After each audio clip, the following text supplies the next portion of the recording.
Quienes amamos el cine nacional nos hemos preguntado si realmente la cinematografía colombiana representa la diversidad de todo lo que somos en este país, en este extraño país armado por accidente. Hoy vamos a preguntarnos por la presencia de lo afrocolombiano en el cine nacional. Y antes de presentar a nuestros invitados, quiero contarles que Cine Alfombra Roja sigue colonizando pantallas. No solamente estamos en televisión, sino que pronto estaremos en internet. Así que no se pierdan de nuestra página de fanáticos en Facebook y de nuestra página tradicional. Augusto. Creo que este programa sobre el cine afro es muy alusivo a una palabra de crítico de cine, historiador de cine. El cine afro se ha convertido en algo maldito para los críticos y para los conocedores. Entonces pienso que este programa nos va a traer la luz. Va a arrojar luz sobre el cine nacional, de acuerdo. Totalmente. Bueno, antes de presentar a nuestros invitados, descubramos la agenda cinematográfica de esta noche.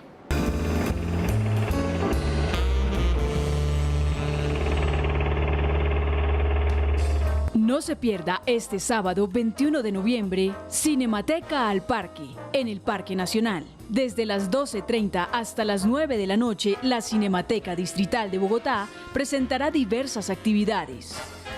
Proyección de recientes largometrajes colombianos, talleres, conferencias, diferentes experiencias artísticas para niños y jóvenes. Y la presentación del primer laboratorio para el fortalecimiento de proyectos de creación, circulación y formación audiovisual.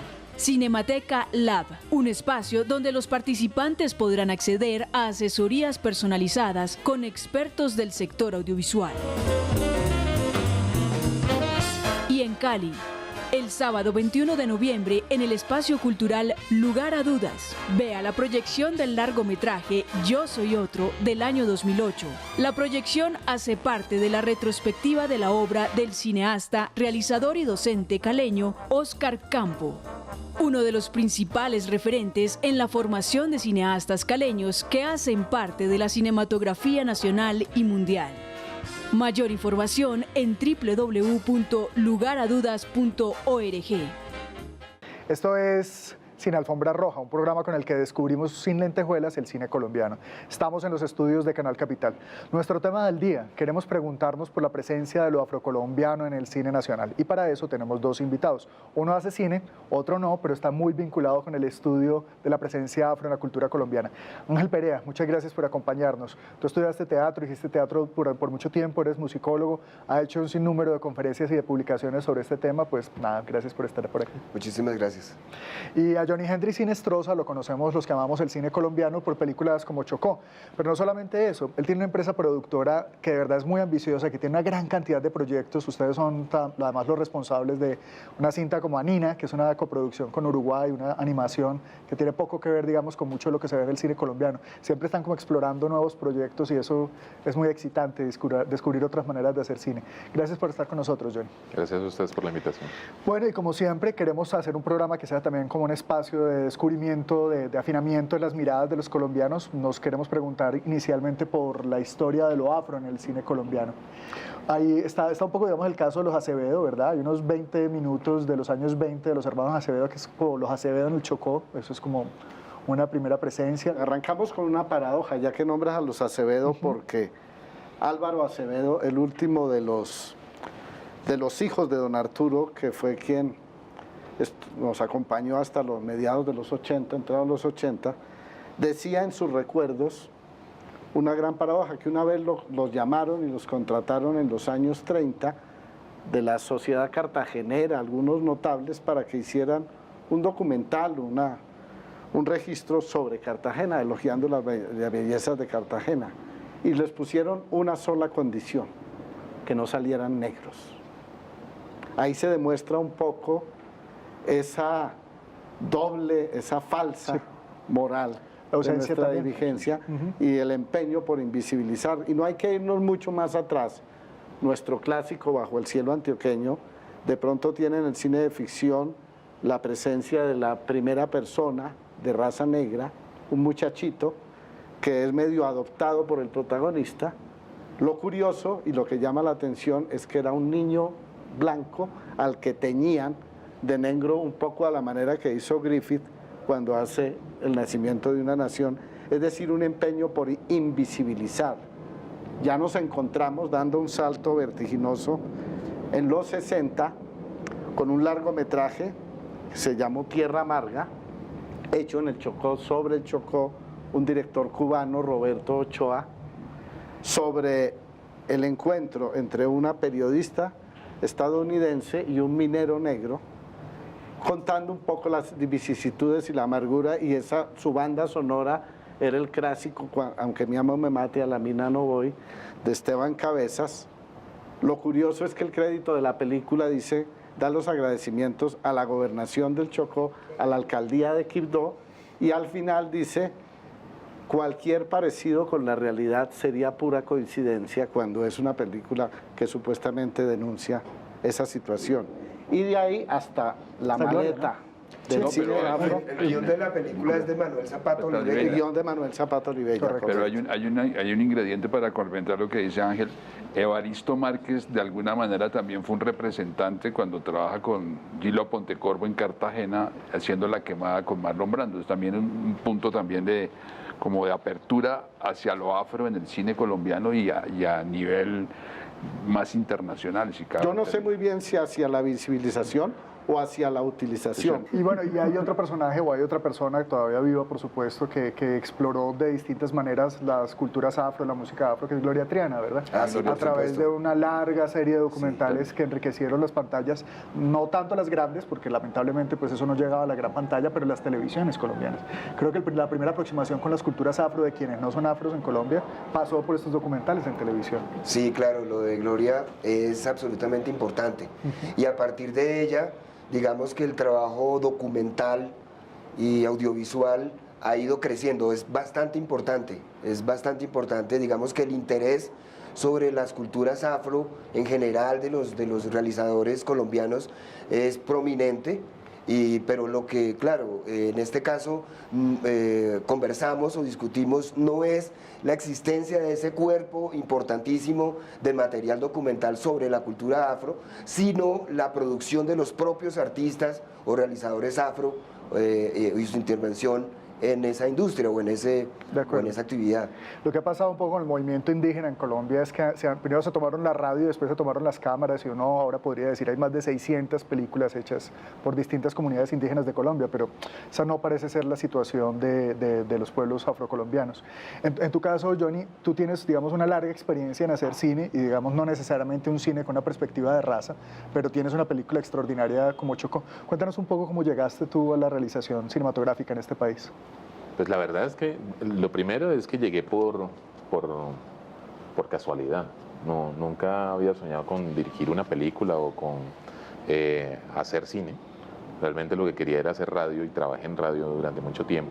El que hubiera arrancado por hacer radio, que me dio un nombre por lo menos en Cali, luego empezar a ser productor de comerciales y lograr un estatus en cierta medida, y luego empezar a producir a ciertos amigos, me dio un nombre como productor que luego me permitió fácilmente saltar a la dirección.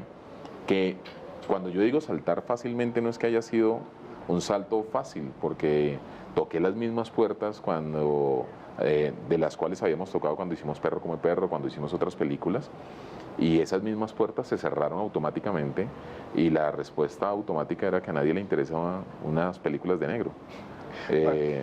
Lo que me invitaba a mí a mirarme al espejo todo el tiempo y me invitaba a ser más terco con la problemática. Efectivamente sí trato de que en mis películas siempre el protagonista o el personaje principal sea un actor o una actriz afro. Uno, por visibilización. Dos, porque creo que las problemáticas de los afros no están planteadas en el audiovisual colombiano. Yo creo que uno por vergüenza y otro por clasismo. Y es mi ímpetu y es como mi necesidad todo el tiempo. Hace una semana estaba hablando con algunos actores para otro proyecto que estábamos lanzando, y en medio de charla y chanza, los actores acá en Bogotá me decían que no les gustaba mucho trabajar conmigo porque yo siempre trabajaba con afros, y entonces que eso ya se estaba convirtiendo como un clan, como en un racismo, en un club cerrado, y no es así. Vale, muy bien. Pero sí estamos tratando de apostarle al cine afro. Antes de que continuemos con esta exploración de lo afrocolombiano en el cine nacional, vamos a descubrir otro ángulo de nuestra cinematografía en la siguiente crónica.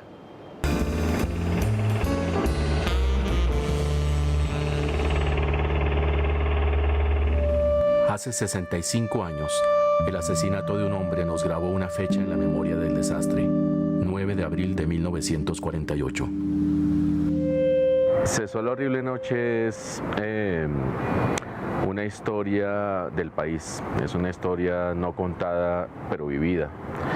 Es la historia de la violencia en Colombia, contada a partir de archivos fílmicos que hiciera mi abuelo hace 65 años. Yo recupero ese archivo, he leído sus libros y construyo una película que habla de ese puente generacional entre él, que no lo conocí, y lo que estamos viviendo hoy en día.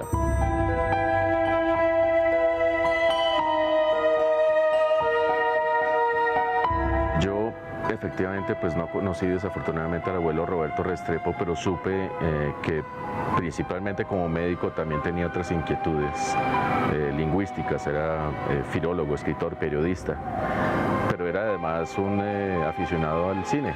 Yo cuando decidí seguir ese paso, supe de que él había hecho un material increíble en 16 milímetros, no solamente del 9 de abril del 48, sino de otras cosas en Colombia y afuera de Colombia. El material lo estuve buscando durante 30 años. Cuando por fin se hace ese milagro hace 2 años y veo que hay un material tan impresionante, pues ya sabía que era la película, casi que la tenía masticando hace años, leyendo sus libros precisamente que hablaban sobre la política colombiana, sobre la violencia en Colombia, sobre la desigualdad, sobre tantas otras cosas que son, pues, hoy en día actuales. Imágenes en movimiento que me dejan ver una sociedad de profundas distancias, los privilegiados y los de a pie.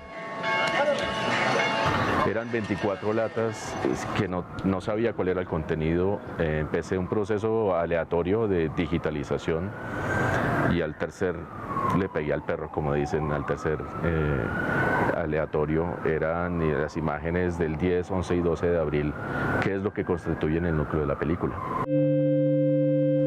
Y 3 balas, o fueron 4, y fue un hecho aislado u orquestado por la CIA o por el mismo comunismo, encienden a tiros a una nación desde entonces. Y eso es lo que me aporta mi abuelo, sin ser cineasta. Él era un aficionado.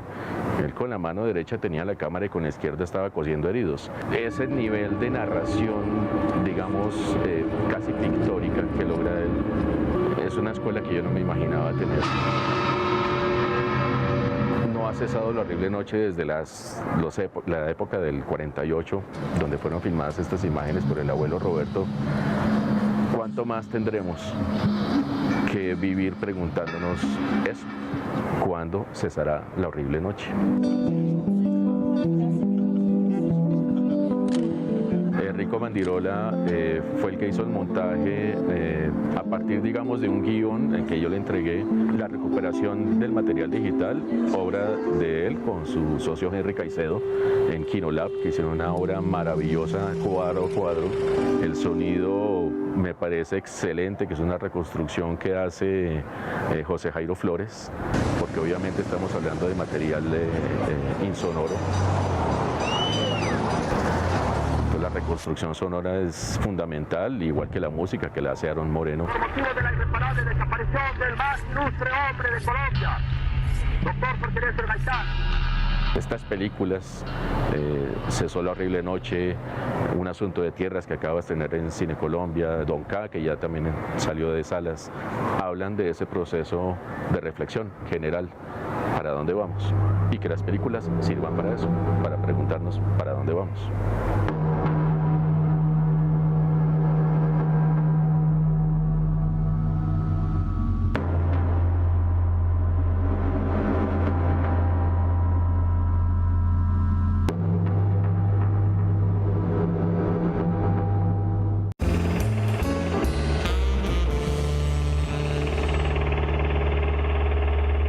Estamos en Sin Alfombra Roja, un programa con el que descubrimos sin lentejuelas el cine colombiano. Lo estamos haciendo hoy desde los estudios de Canal Capital. Estamos con Ángel Perea. Ángel Perea, hemos estado mirando un poco la presencia de lo afrocolombiano en el cine nacional. En tu caso, digamos que es ese cruce tan apasionante entre la música, las artes escénicas y las audiovisuales. ¿Qué opinas de una serie de televisión como la de Joe Arroyo, que se presentó hace poco? Bueno, a mí me parece que es una oportunidad desperdiciada. Era una oportunidad magnífica para examinar, para observar la cultura afrocaribe de Colombia, pero no fue así. Fue una historia completamente superficial que no exploró, que no quiso o no tenía la posibilidad de ir al fondo, digamos, de la exploración de un proceso creativo. Es decir, de qué es lo que constituye la cultura afrocaribe y qué es lo que finalmente como cultura produce un personaje de la talla de Joe Arroyo. Era más como una cosa, era muy al estilo de las crónicas periodísticas que se escribían sobre el Joe en los años 80 y en los años 90, ¿no? Un poco de explotación de su fascinante historia, pero sin ninguna profundidad. Por ejemplo, estamos pendientes de una película que yo espero que sea linda, que es la de Miles Davis, por ejemplo, que es un personaje sumamente complejo, y espero que el director, Don Cheadle, se faje y pueda explorar todos esos aspectos de la complejidad de este personaje maravilloso que define la estética afro contemporánea y la lleve pues y explique un poco cuál es el nervio de su proceso creativo. Sí, lo que pasa es que esos pecados que le apuntas a Joe Arroyo, si uno borra el Joe y pone cualquier otro título, casi que son atribuibles a todo el precario universo de nuestra televisión dramatizada. Pero yo quiero hablar de otros pecados y aprovechar la presencia de Johnny aquí.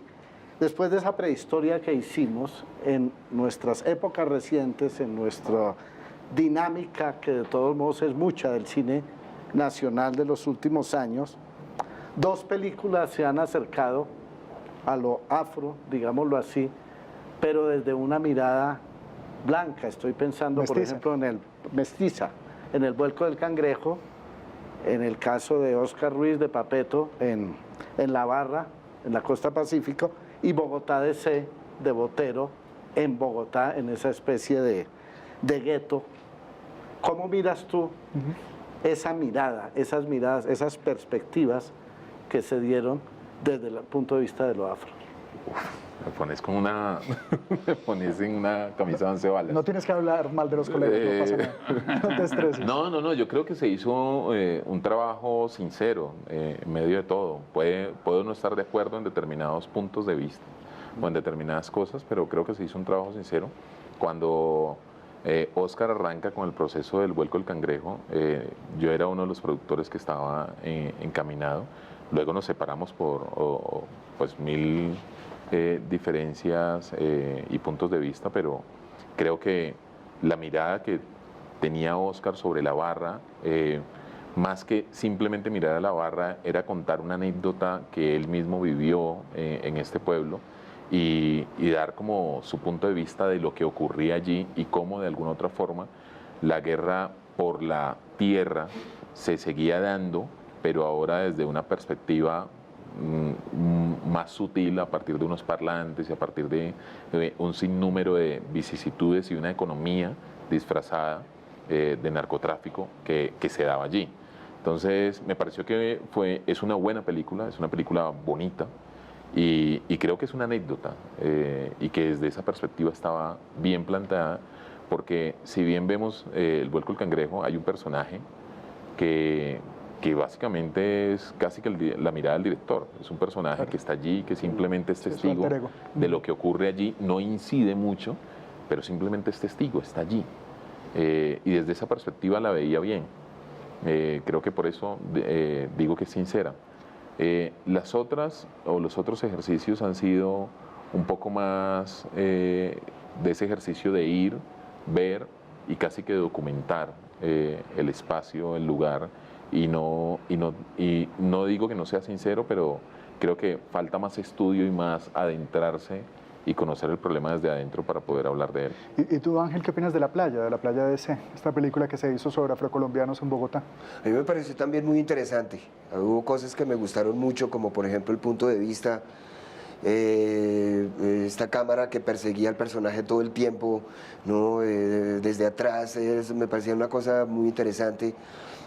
Como que todo la cosa como fuera de foco en algunos momentos, y bueno, y también me pareció, digamos, la ternura de la aproximación a estos muchachos, pero tenía una visión que yo les llamaría melancólica, que un poco se contrapone con lo que yo creo que, desde la experiencia de ser afrocolombiano, creo que no es decir, la cultura nuestra es una cultura muy dinámica, que no se caracteriza mucho, que no se caracteriza en general por la cosa quejumbrosa, sino que es una cultura pujante, que propone y que, ¿sí?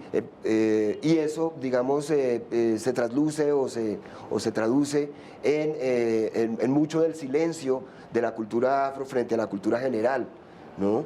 Que debería ser en momentos y en muchos pasajes de la historia es mucho más proactiva y mucho más fuerte, mucho más justamente por eso, porque es una cultura muy orgullosa y no recurre mucho a este tipo de entonces eso me parecía como un poco, además, por ejemplo, tenía cosas como no aparece ninguna chica en la historia. Y las mujeres para nosotros son sumamente importantes, además porque la cultura está muy basada en la actividad y en la influencia que tienen las mujeres en nuestra cultura. Solo aparecía la mamá, pero la mamá era una víctima de su marido y para los muchachos no existía, solamente hay una escena que es en un baile, en una discoteca, en donde hay chicas y una chica que aparece ocasionalmente como amante de uno de los muchachos, pero las mujeres no están en la película. Y eso es para nosotros las mujeres es importantísimo. Que eso es una diferencia grande con Chocó, sobre la cual ya volveremos. Hay algo, digamos, el Ministerio de Cultura y la Fundación Patrimonio Fílmico Colombiano hace muy poco hicieron un ejercicio que nos parece realmente muy importante de aplaudir, que fue recopilar, digamos, en una caja, una maleta, digamos, de cine afrocolombiano. Sin embargo, eso de título de cine afrocolombiano es muy discutible porque finalmente la gran mayoría de los realizadores son mestizos y nos encontramos, digamos, el trabajo de Gloria Triana, que es extraordinario, pero en realidad no... sobre todo exploraciones sobre la realidad afro, pero no desde la realidad afro, podría decir uno. En el caso tuyo, tú hiciste una exploración de la cultura afro desde la radio, justamente. ¿Cómo fue esta experiencia de esta serie radial que hiciste y que se emitió por Caracol Radio? Sí, muy interesante, al igual que Johnny, y parece que para nosotros, los afros, la radio ha sido un medio muy importante. O sea, la radio ha producido varios de los, digamos, personajes públicos, digamos, más conocidos del país en los últimos 50 años, desde los narradores y comentaristas deportivos y otra serie de personajes como los discjockeys de la música, etc. Yo también he tenido ese proceso, para mí ha sido importantísimo la radio y digamos, la presencia mía en la radio pública y la radio universitaria, puedo reconocerlo con gran complacencia, pues ha sido influyente. Entonces, bueno, me llegó esta oportunidad después de yo trabajar durante mucho tiempo en la radio, haciendo radio musical fundamentalmente y de exploración pues cultural, y me ofrecieron este proyecto de escribir una radionovela que para mí era un proyecto soñado. Yo había hecho cosas como adaptaciones, había hecho adaptaciones de novela negra, de Dashiell Hammett, de Chester Himes, pero nunca las había podido realizar. Entonces me ofrecieron este ejercicio y yo dije que pensé pues que esta era una oportunidad extraordinaria y que yo iba a proponer una cosa, digamos, artísticamente relevante. Entonces me armé de un equipo magnífico, entre técnico, artístico y artístico, de gente muy, muy especial, y escribí una historia basada en un mito africano que es muy importante en América, es el mito de Ananse, a partir de ahí hice unas propuestas de tipo estético, artístico, para desarrollar en la radio. Y curiosamente, la aproximación que hice a esta radionovela, que es una radionovela también musical en cierto sentido, porque la música ocupa un gran espacio, es muy cinematográfica. Es decir, yo soy un cinéfilo aquí con mis amigos, me aficioné justamente al cine. Y me inspiré, por ejemplo, en películas de Godard, ¿no? En su película, en varias películas, sobre todo por el montaje, cómo hizo el montaje en varias de sus películas. Scorsese, cómo utilizó la música, por ejemplo, en películas como Calles Peligrosas, etcétera, Spike Lee, otras. Qué bien. Pues vale, antes de que sigamos explorando el cine afro, la presencia de lo afro en nuestras artes y en nuestro cine, vamos a la siguiente entrevista.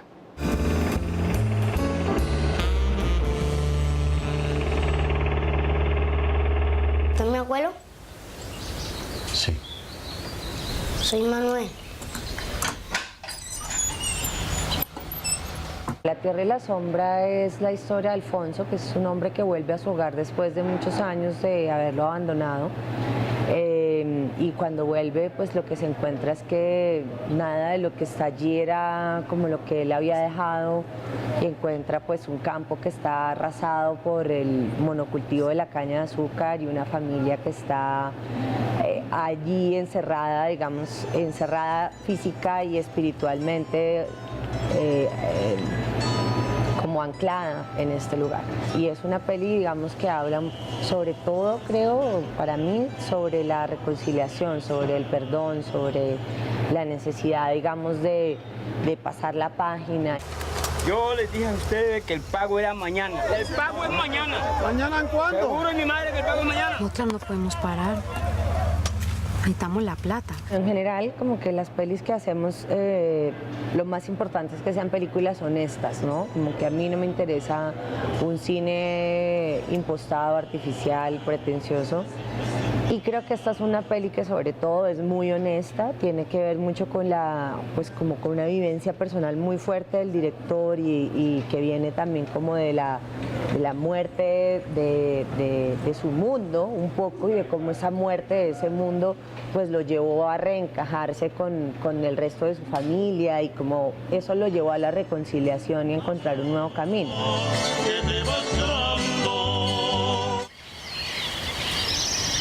Es una peli que ha tenido una vida muy linda, pues tanto en Colombia como pues afuera, que le ha traído como muchas alegrías, no solamente a nosotros pues como productores y directores de la peli, sino pues yo creo que a Colombia en general.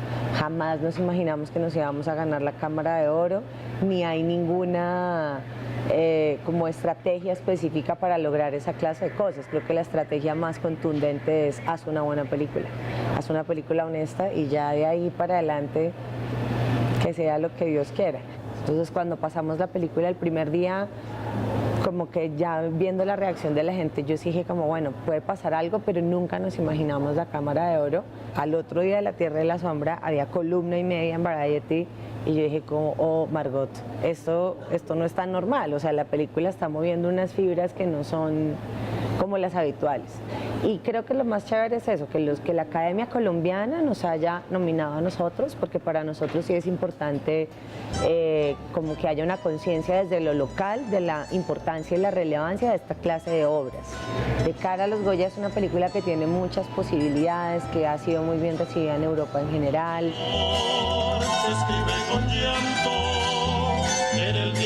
Creo que después de toda esa locura, euforia y emoción, como que ese tratar de mantenerlos muy aterrizados es como, bueno, ya pasó, y hay que capitalizar como todo el tema de este premio y de la Cámara de Oro y este buen momento para lo que viene, tanto para la siguiente película del director como para nosotros, y en general yo creo que para el cine colombiano, porque sí es un premio que, digamos, que pone de relieve el cine colombiano, pero pues no hay que quedarse en eso, no hay que quedarse un poco en el buen momento del cine colombiano, sino hacer lo que dure, ¿no? Hacer que la gente quiera filmar acá, quiera hacer cosas acá, y que nosotros hagamos cada vez mejores cosas.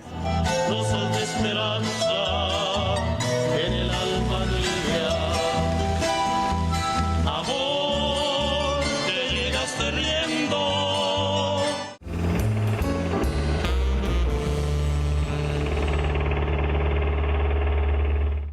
Estamos en Cine Alfombra Roja y queremos descubrir qué es lo que hay de afrocolombiano en el cine nacional. Y a ti, Johnny, ¿cómo te pareció la caja de películas que hizo el Ministerio de Cultura sobre cine sobre lo afrocolombiano? Me parece un buen intento. Lo que pasa es que más que llamarlo una caja de cine afro, yo lo llamaría de cine etnográfico. Creo que recoge pues hay una recopilación de unas buenas películas que se han encargado de ir, investigar, documentar, observar más que todo lo que ocurre en nuestras culturas o en nuestras regiones. Más no es una mirada de un afro o de una persona desde adentro, palpando, contando de verdad cómo es nuestra cultura y de alguna otra forma qué es lo que nos duele y qué es lo que nos hace feliz. Pero Entonces, justamente, John, perdóname, te interrumpo, Johnny, en esa perspectiva, dentro de las múltiples actividades que tú desarrollas como productor, como director, como gestor, hay una muy importante que es Atarraya, que de pronto nos podría dar la conexión con esa mirada profunda y no tan epidérmica. ¿Qué es Atarraya, por ejemplo? Atarraya es que cuando nosotros empezamos a hacer todo el proceso de Chocó, la película, lo primero que fue como un análisis pendejo era cómo podemos llegar a financiar de alguna otra forma esta película. Entonces empezamos a observar que lo que apoyaban, o las fundaciones lo que apoyaban era cierta realización de talleres. Entonces montamos un taller para ir a dictarlo en la zona donde íbamos a rodar la película y que ese taller también nos acercaba de alguna otra forma a la comunidad. Entonces montamos talleres de actuación, montábamos talleres con psicólogos sobre el maltrato a la mujer y demás. Montamos ciertos talleres, pero cuando empezamos a implementar esos talleres nos dimos cuenta que toda la comunidad está ávida de conocimiento, está ávida de saber cómo se hace el cine, de saber cómo se hace la televisión, de querer actuar.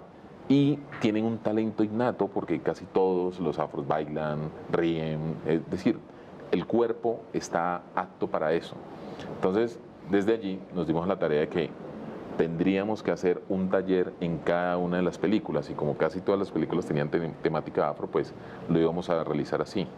Pero esto se nos creció de un momento a otro y se nos creció porque ya fue un objetivo personal y una necesidad de empresa de llevarlo a cabo. Entonces creamos una fundación que se llama La Manada y esa fundación lleva a cabo un proyecto que es talleres de sensibilización cinematográfica en comunidades afro o en comunidades vulnerables. También vamos a comunidades indígenas, pero la idea es darles las armas a estos chicos, el análisis audiovisual, pero no solamente el análisis, sino cómo se lleva a cabo un pequeño cortometraje y darles las armas para que ellos hagan sus cortometrajes y cuenten sus historias desde adentro de la comunidad, nos puedan demostrar cómo se vive allí, cómo se ríe allí, cómo se duele allí y cómo de verdad, cuáles son las problemáticas que los afectan a ellos. Eso es Atarraya. Ha habido muy pocas experiencias en ese sentido, es una lástima. Mientras que ha habido muchas con indígenas, ha habido pocas con afro. Una de las pocas que ha habido fue la que hicimos con el Ministerio de Cultura, con Imaginando Nuestra Imagen, cuando empezamos con esto en 1998 y hubo talleres en San Andrés, que son tal vez las primeras películas hechas por gente de San Andrés sobre ellos mismos. Y luego, ¿qué ha pasado con lo que estos muchachos han hecho?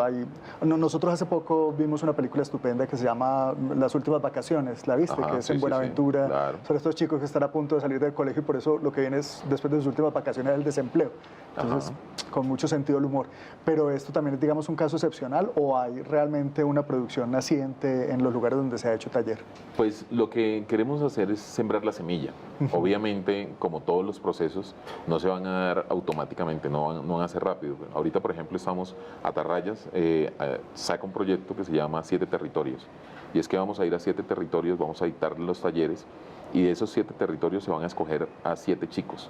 Esos 7 chicos, la idea es que los podamos becar para que estudien inglés y de esos 7 chicos, es decir, ellos van a hacer cada uno su cortometraje y el ganador de ellos, va a ser becado por nosotros para que vaya y estudie cine en Estados Unidos.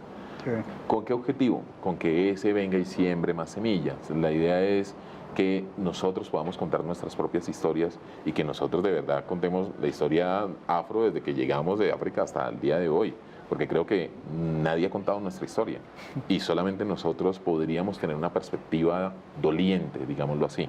No digo que nadie la pueda contar y que nadie pueda de alguna otra forma documentarla, obvio, y hay más hay mucha gente realmente doliéndole todo el proceso, pero creo que solamente el que le duele, lo vive, y solamente el que lo vive lo cuenta de una manera más original, digámoslo así. Ha estado más la historia de lo afro en músicos como El Brujo o como Joe Arroyo, bueno, como ya lo estábamos viendo ahora. La literatura, la literatura que también afro, que es bastante importante. Hoy día un poco el estado del arte de esa literatura está un poco de baja intensidad, pero tradicionalmente la literatura sí ha sido muy poderosa. El ministerio también sacó una caja de literatura afro muy linda. Lindísima, sí, importante.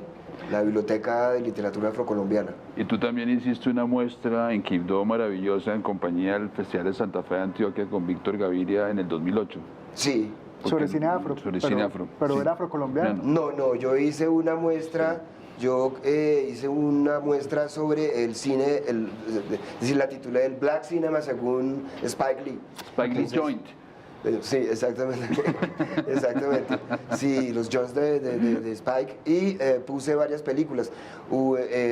De aquel grupo de películas, una que yo destaco muchísimo es una película extraordinaria que ha pasado muy debajo del radar. Pues es una tremenda película que se llama Bamboozled. Es una película sobre la industria del entretenimiento. Es una excelentísima película, además hecha, no sé, con una técnica, es Spike Lee, es maravilloso, y es una película desde muchos puntos de vista. Las primeras, ¿no? Sí, es una película del 90 y pico, digamos de su pico creativo, es muy divina la película, y una película muy crítica sobre lo afro en la industria del entretenimiento. Es decir, una discusión muy vieja que no podemos dar ahorita o ilustrar ahorita aquí, y muy interesante, pero que está en el corazón de lo que estamos hablando. Y tú también organizaste en el Chocó un encuentro de literatura afro. En Bogotá. Sí, dirigí y produje el primer encuentro de escritores afrocolombianos en la Biblioteca Nacional. Eso fue un evento que me auspició el Ministerio de Cultura. Muy bien. Y tienes unas grandes fiestas estilo Mario Van Peebles, se llama el Expreso del Soul. Ah, sí, son las fiestas que vienen de mi programa de radio, que fueron muy famosas en Bogotá. Por eso creé una escena muy chévere. Muy bien, está bien, la cultura sobre todo también es celebración de lo que somos, eso tiene que ser así. Bueno, antes de que continuemos con nuestra conversación, vamos a descubrir otro ángulo del cine nacional a través de este Detrás de Cámaras.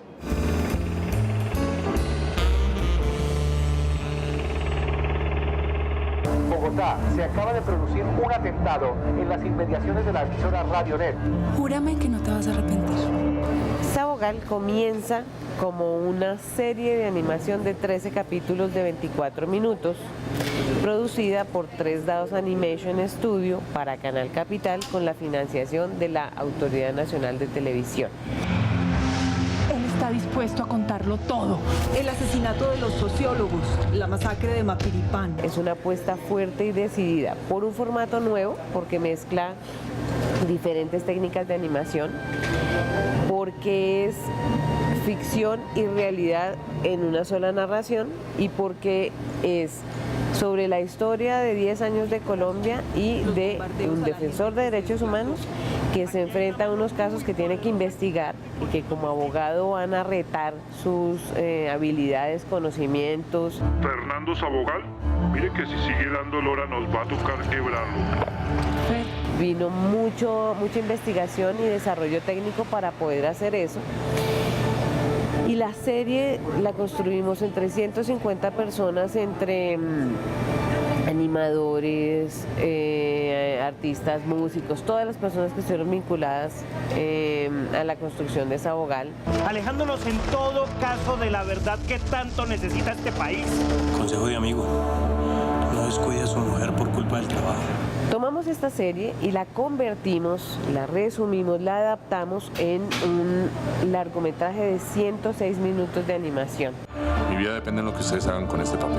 Te prometo que voy a sacar tiempo para nosotros. Como película, Sabogal empieza a participar en un festival de derechos humanos que es importante en Ginebra, y allí nos dicen, bueno, esto está muy interesante, ¿por qué no participar en el festival más importante de animación del mundo, que es el Festival de Annecy en Francia? ¿Cuánto tiempo tratando de desmarañar todo este enredo de país? Para nuestra gran alegría, Sabogal es selección en competencia oficial, y es la primera película colombiana que está en la competencia oficial. ¿Y eso qué trae? Los ojos de un público internacional que le llama la atención lo que está sucediendo allí, que se siente seducido por esa narración, que el formato le parece un reto porque no ha estado viendo algo de esta manera, con esta mezcla, con estas técnicas. Gracias. Para la televisión pública de nuestro país, la apuesta que hace Canal Capital es muy importante, porque está apostando por un nuevo formato, y eso quiere decir que es una exploración narrativa. Cuéntame algo de una forma diferente, porque creemos que es importante que los jóvenes de nuestro país conozcan la historia de lo que hemos venido viviendo y se acerquen a hechos que han estado en los noticieros. ¿Cuántos años hemos pasado usted y yo enterrando amigos asesinados impunemente? Y se acerquen a esa información con una nueva perspectiva, interesándose por la vida de esta persona, que es un defensor de derechos humanos, que a través de sus vivencias los va a llevar por esos casos. Miles de víctimas se presentan a diario en la Fiscalía a lo largo del país. ¿Cómo así que no hay nada en el DVD? Nada, no hay nada. Elías.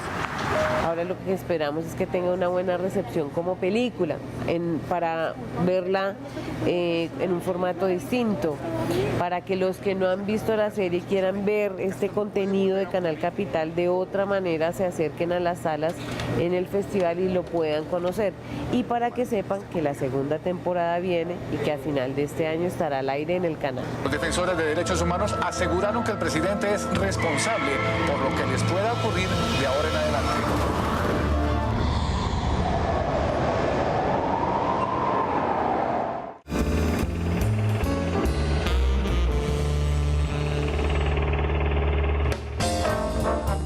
La maleta del patrimonio audiovisual afrocolombiano es una recopilación de documentales, series de televisión y ficciones que representan su memoria. Algunos títulos son Tierra Amarga, de Roberto Ochoa, 1965. Entrevista con atisbos de romance de una periodista estadounidense a un minero afro del Chocó. La Marimba de los Espíritus, de Gloria Triana y Jorge Ruiz Ardila, 1983. Muestra la tradición en la elaboración de los instrumentos y la enseñanza de los mitos y creencias alrededor de ellos. El Pacífico Bogotano, de Carlos Bernal, 1997. Migrantes del Pacífico colombiano que con la música y el baile transmiten su cultura en la gran ciudad.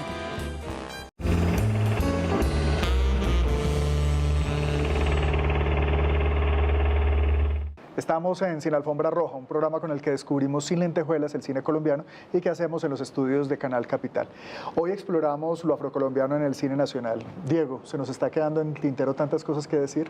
Sí, muchas cosas, pero yo quiero compartir con Johnny que en uno de los programas que hemos hecho de Sin Alfombra Roja, dedicado a la presencia de la mujer en el cine colombiano, una de nuestras invitadas espontáneamente habló que Chocó era una película con una mirada femenina, con un alma femenina, independientemente de este asunto afro, y todos recordamos a Chocó, puesto que era el nombre del personaje del largometraje de Johnny. ¿Cómo encaraste ese doble reto de esa mirada de este personaje protagónico en tu primer largometraje?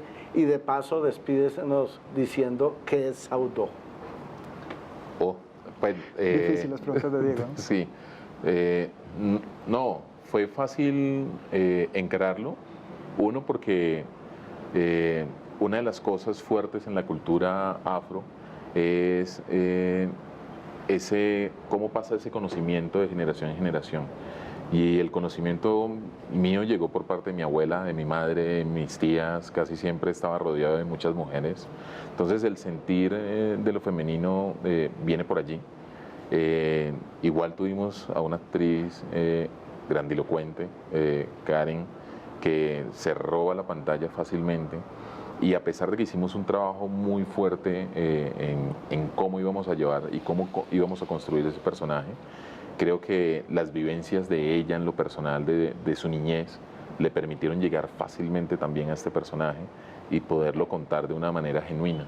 Creo que estuvimos de buenas en ese sentido de que la selección de ella como actriz y las vivencias de todos los del equipo de alguna otra forma tenían que ver y tenían que tocar con los problemas que se avisaban en la película, y obviamente estábamos contando una problemática de un departamento que para mí es un departamento mujer, para mí es un departamento abusado, maltratado, pero que al mismo tiempo es un departamento bello como es la mujer chocuana. Saudó, bueno, Saudó es que hacemos un salto enorme. Salimos de hacer una película de autor, a hacer una película muy pequeña, nos fuimos muy ambiciosos y estamos haciendo una película de suspenso en el Pacífico colombiano, con muchas anécdotas de los abuelos, con muchos cuentos de brujas y demás.